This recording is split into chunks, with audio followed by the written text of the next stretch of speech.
નમસ્કાર મિત્રો ગુજરાત વિધાનસભા 2026-27 નું બજેટ સત્ર આજે પૂર્ણ થયું છે અને સાથે જ નાણામંત્રી કનુભાઈ દેસાઈએ ગુજરાતનું સૌથી મોટું અને ઐતિહાસિક બજેટ આજે વિધાનસભામાં રજૂ કર્યું છે, જેમાં 4,08,053 કરોડ રૂપિયાનું સૌથી મોટું બજેટ છે તે રજૂ કરવામાં આવ્યું છે।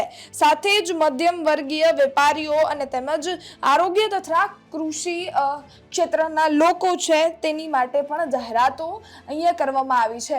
પરંતુ જ્યારે પણ આપણે આ બજેટ સત્ર સાંભળતા હોય ત્યારે બધા જ જાહેરાતો કે બધા જ બજેટ આપણને સમજમાં ન આવતા હોય, એટલે આજે અમે તમારી માટે એવી 10 જાહેરાતો, એવા 10 બજેટની અગત્યની જાહેરાતો લાવ્યા છે તમારા માટે, જે તમારે જાણવી ખૂબ અગત્યની છે।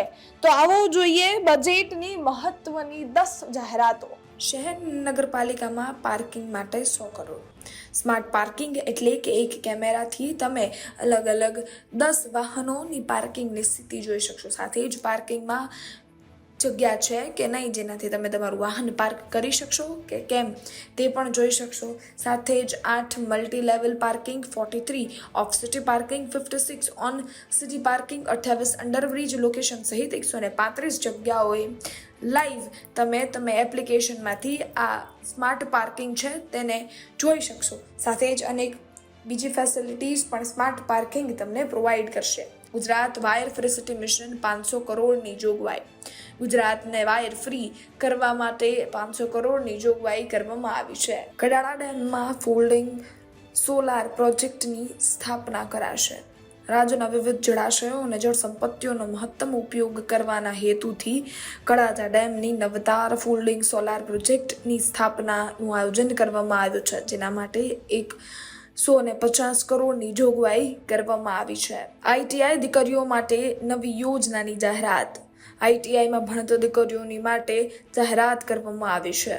રાજ્યના 4 ઝોનમાં બન્યા સીએનજી પ્લાન્ટની સ્થાપના કરાશે। વિદ્યાર્થીઓની શિષ્યવૃત્તિ માટે આવક મર્યાદામાં કરાયો વધારો। વિદ્યાર્થીઓની શિષ્યવૃત્તિ માટે આવક મર્યાદામાં વધારો કરાયો છે। આવક મર્યાદા 2.5 લાખથી વધારી 6 લાખ કરવામાં આવી છે। 120 કરોડના ખર્ચે 926 નવી પીએમ શ્રી શાળાઓ શરૂ કરશે। ગાંધીનગરમાં દેશની સૌથી મોટી નમો સેન્ટ્રલ બનશે।